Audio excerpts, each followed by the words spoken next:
I don't really have to tell many of you guys this, but the last time Georgia and Alabama faced off, it was in the national championship. That's Emily Gagnon. She is an anchor and reporter for Atlanta News First here in Atlanta, Georgia, and I interviewed her for my sports management industry interview.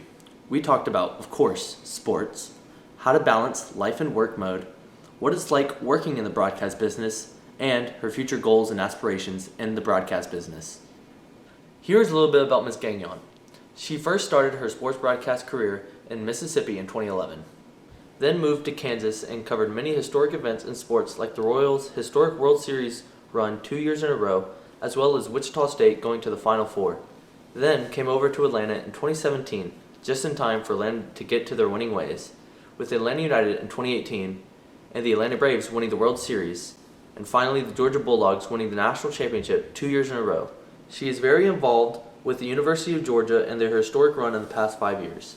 The interview went very well overall. The conversation was very much flowing, and there wasn't many times we weren't talking. We talked about getting into the broadcast business as well as the rigor of the sports business. We talked about the ups and downs, having to be up countless hours, and trying to keep your life balanced in a way where your life isn't fully consumed of sports.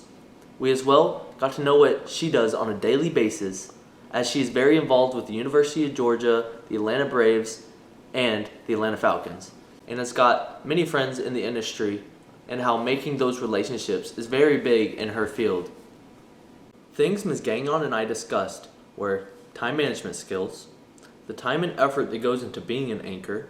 With time management, we discussed travel time to and from interviews or sports events, research time so she is knowledgeable of all sports subjects, shooting videos such as stand-ups and packages, editing her own stories, and finally writing scripts for newscasts.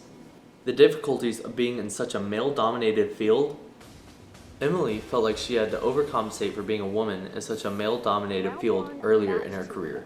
But as time went by, she slowly gained confidence in her abilities and established herself as a knowledgeable sportscaster. We also talked about some advice for people going into the sports broadcast field. The advice Emily gave for future sportscasters was to practice, practice, practice, because practice always makes perfect. Just like sports or anything you want to be good at, you have to put in a lot of time and effort. Her favorite interviewee/interview. Emily's favorite interview was by far Carson Beck, the quarterback at the University of Georgia. She spoke very highly of him on and off the field and stated he will do great things in the future. A bunch of things today. Into the end zone, touchdown to Justin Robinson. What are your future goals or plans to further yourself in your career? Are you happy where you're at? Do you want to advance?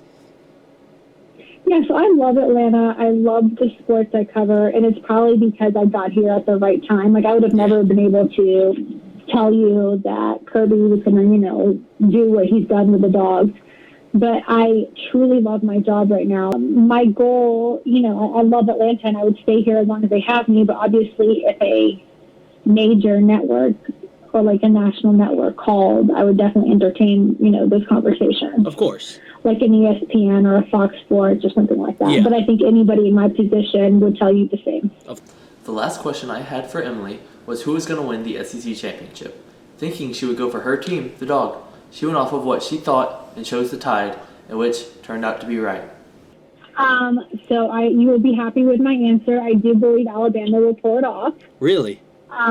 Yes, which will make it very difficult for the committee because I'm kind of nervous to see what happens Sunday, especially if Alabama really does pull it off. Yeah. Because as you are probably worried about as well, I don't know if they'll put Alabama in, given the fact that Texas, if they win the Big 12, are you going to put Texas in or are you going to put Alabama in? Yep. Turns out Emily is a great sports broadcaster and knows exactly what she is talking about, as the Tide pulled over an astounding win over the number 1 Georgia Bulldogs and sneaked into the college football playoffs.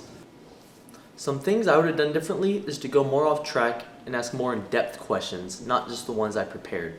Some other things I would have done differently is I would have wanted to do the interview in person rather than on the phone to get a more personal connection and as well get to see more facial and physical ways she was answering the questions. Other than that, I think I did very well in this interview, as she was a very good person to interview, as I would love to do what she does on a daily basis. Overall, the interview was a very big success.